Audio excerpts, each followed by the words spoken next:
ফুলবাড়ির গণিপুরে দেখা মিলেছে অসাধু দালালের, হাতিয়ে নিয়েছে লক্ষ লক্ষ টাকা। দালালের সব ডিটেলস আজকে তুলে ধরবো। দালাল কিন্তু তাদের আত্মীয় হয়, আমার মাথায় কাজ করতেছে না নিজের আত্মীয় এমন কাজ কিভাবে করলো। যাই হোক, ক্ষতি কিন্তু নিজের মানুষেরাই করে। দুঃখজনক একটা বিষয়, বিদেশ যাওয়ার কিছুদিন পরেই তার মা কিন্তু ইন্তেকাল করেছে। শেষ পর্যন্ত তার মা দেখতে পেল না ছেলের পরিস্থিতি। এখানে দালাল যে প্রতারণা করছে তার মধ্যে প্রথম স্থান হলো তোমার ছেলেকে আমি ভালো কাজ নিয়ে দিব, কিন্তু শেষ পর্যন্ত দেখতে পাওয়া গেল জাল ভিসার মাধ্যমে পাঠাই দিয়েছে বিদেশে। আমার কথা হলো, ভাই তুই তো টাকা নিয়েছিস অনেক, তুই কি জন্য জাল ভিসাটা দিলি? বিদেশ যাওয়ার 1.5 মাস পর্যন্ত ভাই কিন্তু সবার সাথে ভালোভাবে কথা বলে, হঠাৎ করে ইদানিং ভাইয়ের কোনো কথা এবং ফোন আসতেছে না বাসায়। তার বাবা এবং দাদিরা কান্নায় ভেঙে পড়লো, কষ্ট বুকে চেপে রাখতে পারতেছে না, শুধু বলতেছে আমার ছেলে কোথায়, আমার ছেলে কোথায়। দুঃখজনক একটা বিষয়, তার ছেলেকে আর খুঁজে পাওয়া যাচ্ছে না। এদিকে যদি তারা বুঝতে পারতো যে নিজের লোক দালাল এরকম করবে, তাহলে কিন্তু কখনোই তার মাধ্যমে ছেলেকে বিদেশ পাঠাইতো না। কিন্তু তারা বুঝতেই পারে নাই যে তার ছেলের সাথে এমন কিছু হবে। দালাল ভালো কাজ দিবে বলে মোটা অঙ্কের কিছু টাকা নিয়েছে, লাস্ট পর্যন্ত এমন জায়গায় ফেলিয়ে দিয়েছে যেই জায়গায় কোনো অস্তিত্ব নাই সৌদি আরবের মধ্যে। ওই জায়গায় একটা চায়ের দোকানে 1 মাস কাজ করলো আমার বড় ভাই। ওই 1 মাস কাজ করার পরেই আর খুঁজে পাওয়া যাচ্ছে না তাকে। দালালকে জিজ্ঞাসা করা হলো আমার ছেলেকে যেখানে পাঠার কথা ছিল সেখানে কেন পাঠান নাই। দালাল বলেছে ওখানে কিছুদিন কাজ করুক, তারপরে আমরা ভালো জায়গায় কাজ তাকে নিয়ে দিব। লাস্ট পর্যন্ত কথার সাথে কাজের মিল ছিল না। আপনারা লক্ষ্য করে দেখবেন এরকম দালাল আপনাদের এলাকায় আছে কিনা। যখন তারা তাদের ছেলেকে খুঁজে পাচ্ছে না তখন চলে গেল দালালের বাসায়। দালালকে জিজ্ঞাসা করা হলো আমার ছেলেকে আর খুঁজে পাচ্ছি না, আপনি কেমন জায়গায় আমার ছেলেকে পাঠাইলেন? দালাল বলতেছে তোমাদের ছেলেকে হয়তো পুলিশ ধরেছে। এখন আমার প্রশ্ন হলো, কাউকে যদি পুলিশ এরকম ভাবে ধরে তাহলে তো বাসায় জানা দেয় 10 থেকে 15 দিনের মধ্যে, কিন্তু এই ছেলের বিষয় কিন্তু জেনে দিতেছে না কেন? তারপর দালালের বাসায় গিয়ে বলা হলো আমার ছেলেকে যেহেতু খুঁজে পাচ্ছি না, আপনার উপর চাপ পড়ে গেছে, এখন আপনি বলে দেন আমার ছেলে কোথায় আছে। দালাল তার বাবাকে বলেছে আপনার ছেলেকে খুঁজে পাওয়া গেছে। তখন ছেলেটির বাবা দালালকে বলেছে আমার ছেলের সাথে আমার একটু কথা বলে দেন, কিন্তু লাস্ট পর্যন্ত তার ছেলের সাথে কথা বলার মতো অপশন পেয়েছিল না দালাল। যাই হোক প্রিয় দর্শক, আপনাদেরকে বারবার বলতেছি এরকম দালাল আপনাদের এলাকায় থাকলে গণধলাই দিবেন সবাই। অনেকদিন থেকে শুনে আসতেছি মানুষ অপর মানুষের কাছ থেকে প্রতারণা করে, এই প্রথম আমার চোখে পড়লো যে নিজের মানুষের সাথেও এরকম ব্যবসায়ী এবং দালালেরা এবং জঘন্য দালালেরা প্রতারণা করেছে। যখন তার বাবার সাথে কথা বলে দিতে পারছিল না দালাল, তখন বলেছে আপনার ছেলেকে নিয়ে আসছি আমি, তার প্রমাণ কি? দেখেন ওই জায়গায় কিন্তু দালাল মেন মুনাফিকিটা করতেছে। আমার প্রশ্ন হলো নিজের হাতে টাকা গনে নিয়ে এরকম মিথ্যা কথা বললো কেন? যাই হোক প্রিয় দর্শক, টাকা দেওয়ার সময় আমার এক ভাই ভিডিও করেছিল সাইড থেকে চুপ করে, এবং সব রেকর্ড কিন্তু প্রমাণ হিসেবে রয়েছে। পরিবারে সে কিন্তু একাই, তার ছিল না কোনো ভাই ও বোন। আমার প্রশ্ন হলো দালাল ভাই তুই তো অনেক টাকা নিয়েছিস, তুই ভালো জায়গায় কেন পাঠালি না? তার বাবাকে কোনোভাবে কান্না থেকে থামানো যাচ্ছে। কিছুদিন আগে হারালো তার স্ত্রীকে এবং কিছুদিন পরে হারালো তার ছেলেকে। লাস্ট পর্যন্ত থানায় জিডি করলো তার বাবা। তার বাবার অভিযোগ হলো আমার ছেলেকে বিদেশ পাঠিয়েছে, কিন্তু এই পর্যন্ত খোঁজ পাচ্ছি না কেন। এদিকে প্রথম দিন যখন প্রশাসন তার বাসায় যায় দালাল সময় নিল 3 দিন, পরে আবারও পুলিশ চলে গেল দালালের ভাষায়, দালাল সময় নিল 7 দিন। এভাবে অনেকগুলো দিন কেটে ফেলতেছে দালাল। প্রশাসনের দৃষ্টি আকর্ষণ করছি দালালকে ধরে রিমান্ডে তোলা হোক। দুঃখজনক একটা বিষয়, বর্তমান প্রশাসন খুবই দুর্বল। আমার প্রশ্ন হলো বিদেশে গিয়ে তার যদি ফোনটা হারিয়ে যায়, তারপরেও সে কিন্তু অন্য কারো ফোন দিয়ে ফোন দিতে পারবে। ছেলেটির ফোনে যখন ফোন দেওয়া হচ্ছে তখন কিন্তু কোনো প্রকার উত্তর পাওয়া যাচ্ছে না ফোন থেকে। এখন আমার প্রশ্ন হলো সৌদি আরবে আমাদের বাংলাদেশের কোনো প্রবাসী ভাইয়েরা যদি থাকে, অবশ্যই কেউ চিনে থাকলে বলবেন এই ভাইকে কোনো জায়গায় দেখেছেন কিনা। আসলে ভাইকে নিয়ে কিন্তু আমার অনেক আফসোস হচ্ছে, ভাইয়ের সাথে একসাথে অনেক জায়গায় চলাফেরা এবং ঘুরে ফিরে করছিলাম, ভাই কিন্তু একজন ভালো মনের মানুষ ছিল। এখন এলাকাবাসীর কথা হলো ছেলের যদি কিছু হয়ে যায় দালালকে ছাড়বো না আমরা। গ্রামের মানুষেরা বলতেছে তার যদি কোনো ছেলে মেয়ে থাকে তার ছেলে মেয়েকে ধরে এনে বাসায় রাখবো আমরা। যাই হোক আমার এলাকার প্রাণপ্রিয় ভাইয়েরা, আপনারা ভিডিওটা সবাই বেশি বেশি শেয়ার করবেন যদি এই ভিডিওটা সৌদি আরব পর্যন্ত পৌঁছায়, এবং সৌদি আরবে যারা আমাদের এলাকার লোক আছে তারা যদি চিনতে পারে এবং বুঝতে পারে যে ছেলেটাকে খুঁজে পাওয়া যাচ্ছে না, তারা যদি কোনো লোকেশনের মাধ্যমে ছেলেটাকে খুঁজে পায় তাহলে কিন্তু অনেক ভালো হবে। সবাই বেশি বেশি শেয়ার করবেন।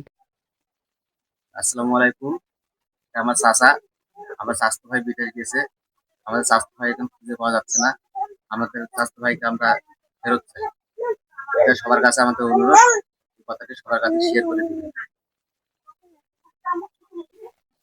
তারপরে একটু শরীরটাকে ভালো রাখার জন্য যে কোনো ভাবে টাকা পাইছে, ধার দেনা, লোন, যে কোনো ব্যবস্থা করে টাকা সংগ্রহ করে তাদেরকে আমি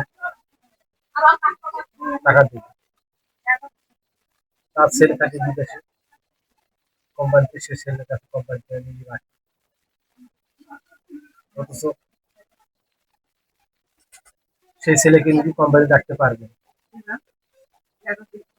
কিছুদিন বলি থাকার পর এক কবি সবে কাজ দেয়, তো সেই কবি সব বন্ধ হয়ে যায়, তারপর আর এক জায়গায় দেয়। যাই হোক প্রিয় দর্শক, তার বাবাও কিন্তু অভিযোগ করেছে আর ছেলেকে খুঁজে পাচ্ছে না।